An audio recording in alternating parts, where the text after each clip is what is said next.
Tim Hurd, with the same boxes, he actually soaks the end grain and treats the end grain with an oil-based copper naphthalene, which soaks in, stops fungus and things. And his expectation of his box is 20 years. I'd say mine's not that long, but storing them for 6 weeks with copper naphthalene, I'm not a big enough scale yet to need. I've got enough trouble. We've got enough trouble trying to keep up with the painting of them all, let alone copper naphthalene. And you can see that I used to make my own boxes, and I'm not a carpenter. I now get a carpenter to make my boxes. With your numbering of your hives, do you have to keep track of what you're doing?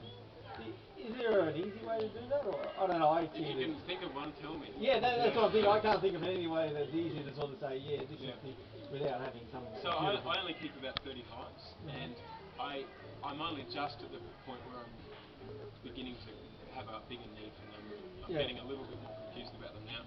Someone like Tim Hurd, who's got 350 hives, they're all numbered. And you know, people like Tim, I keep Excel spreadsheets that tells us when we last split and things like that.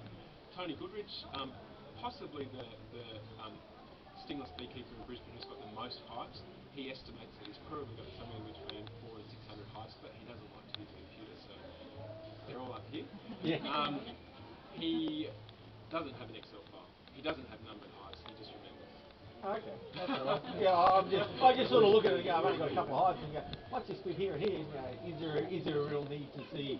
Look, this one's spray painted. Some of mine are spray painted, some are not. I've thought about making nice metal plaques and things. Until I get really confused, I'm not going to make too much effort, but I'm not far off that point. And this will be my first year of doing commercial crop pollination. Okay. Not as a commercial thing, but as part of research. And they're going to be moved around a lot, so I think numbers are going to be more important. So how do you go with, say, like breeding management? Like, you know, you find some hives that you say, well, this is a great hive. In a short time, it's recovered. It seems to be producing a lot of honey compared to its little sister sitting here, which came from somewhere else, which is slow, but it's a good hive, but it's just not. I'd say the closest I get to breeding management is a strong hive I split more frequently than weaker hives. Okay. So and that's where the numbering comes in. I'm not purposely trying to selectively choose stronger stock or anything like that, which probably is the future of the industry. There's good things and bad things about that. I mean, the thing about these bees is every time they requeen, you've got no choice over who they're requeening, who the drone is. So there's only a certain amount of selection that we can really do until they get artificial breeding techniques, which I kind of hope they don't. A lot of the problems we've got with honeybees is to do with intensification. And what I'm doing right now is an element of intensification. So it's a trade-off of, are we doing conservation, or are we doing beekeeping, or are we somewhere in between? And I hope we're somewhere in between. But not everything that we do for these bees is in the interests of these bees as a species. Certainly not. But I try to live. For example, emerging diseases. So until 2 years ago, there were no known diseases for stingless bees in Australia. In fact, I think anywhere in the world, but I don't know that for sure. 2 years ago in Sydney, one lot of hives, so 16 hives, got this thing that's now called Shanks disease, Shanks brood disease, because Jenny Shanks was the one that described it. It's a bacteria, and it infects the larval brood, and the bees know that it's infected and know that it's sick, and they throw it out. And the hive gradually gets weaker because they're throwing out more and more larval brood, they're getting fewer and fewer adult bees. That was the only instance until 2 months ago when Tim and I discovered it in Brisbane. It's in the lab at the moment. We're not certain, it hasn't been positively identified, but it looks exactly the same. The hive was behaving exactly the same as what we've read from down there. We've sent off samples, we're destroying the hive next week. I've always been fairly good at sterilising my tools. There's been this idea that we don't need to sterilise anything because, one, they're making their hive structure out of tree resins, which have all these chemical properties, and that's one of the reasons this honey is so much more medicinal than European honeybee honey. But I used to wash my tools a couple of times a week or something, but I would never do it in between hives. Now I'm getting better at it. I still don't do it between every hive, but I wash them and then I pour boiling water at water. I think probably something, as this becomes more serious, is going to be just having a bottle of methane, giving a bit of cover.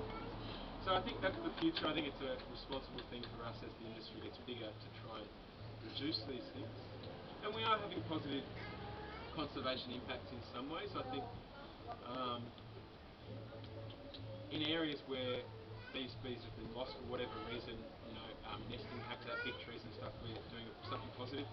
In areas in the middle of the city, where like West End, where we've got hundreds of hives in small densities, are we artificially increasing the density to the point where there could be issues, or are we not even close to what it once was in a natural environment? Who knows? So I think as long as we think about these and are careful, we're never going to get to the point with European honeybees where they've just really buggered things up by intensifying as they have, but we should think about it. This bacteria, you keep doing that, this bacteria, is it found anywhere else? Like, what's the transfer process? Well, it's a bacteria, so in theory it's through the air, through not spores, just cells. Yeah. Bacteria, my understanding of bacterial pathogen kind of things is there's a certain, you have to get a threshold of the load that it takes to transfer it. One cell is not necessarily going to do it. We know nothing about that amount, so we don't know. We did think about keeping this hive alive longer and then artificially in a controlled environment in the lab infecting colonies to see what happens, but we don't have the facilities. The people who have the facilities don't have the money or the time. It's better just to destroy it and hope it doesn't come back. Did the other hives survive? Yeah, you said there were 16 in. No, they were all destroyed. They were all purpose. destroyed. Yeah, okay. Yeah. There didn't look to be any prospect of them surviving, but there wasn't. And it was more like a risk. Yeah, risk the risk was higher decision. than. No, that's same reason that we've destroyed this one. And that's the that same we're going reason. to destroy. The honeybees, their hives are being burnt all the time and being infected disease with other And it's made me a bit more worried about. So I'm a beekeeper for Tim as well as my own hives, and I now wash more of mine really carefully before I do my own. So anyway, let's split it. So this one is an observation colony. So the only thing that this makes me just slightly more careful with the split is that this is flexible. This is just, again, overhead projector sheet, so this structure is held there slightly more loosely than it would be if the box was fixed. Shouldn't be a problem if we do it carefully. Hopefully it's got split bars, and we'll see in a minute. So I'm going to be splitting it through here. Hopefully the brood separates in two parts. I'll be putting half on there, this on the other half. Let's have a look. I'll point out, the temperature's got quite nice now, so we'll leave it open for 5 minutes or something so you can all have a look. If you get attacked, probably just go stand in the sun. Yeah.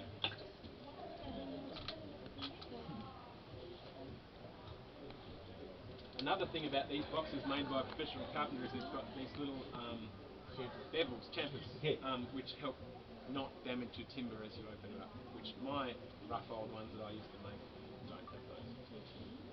So as I open it, I just look inside to see what's going on with the brood. Perfect split at the advancing. There's the queen, right there. Quick, get a view of her where you can see right there. So this split's beautiful. So this is the advancing front. This is the newest brood. That's why the queen's there. That's where she's laying eggs today. This is the oldest brood. This is the brood that's 50 days old. These are emerging as adult bees today. And that's on top of that, and there's about a centimetre gap. So this is the best split scenario you can get. We don't have to do anything. I don't have to do any cutting.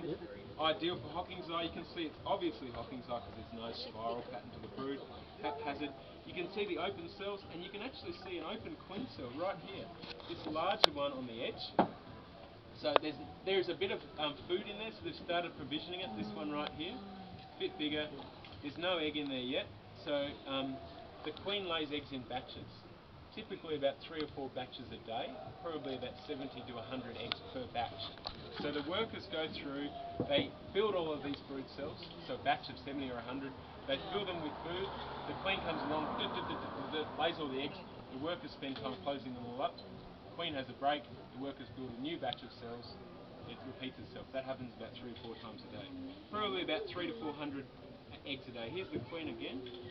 So you can see she's got the same size abdomen as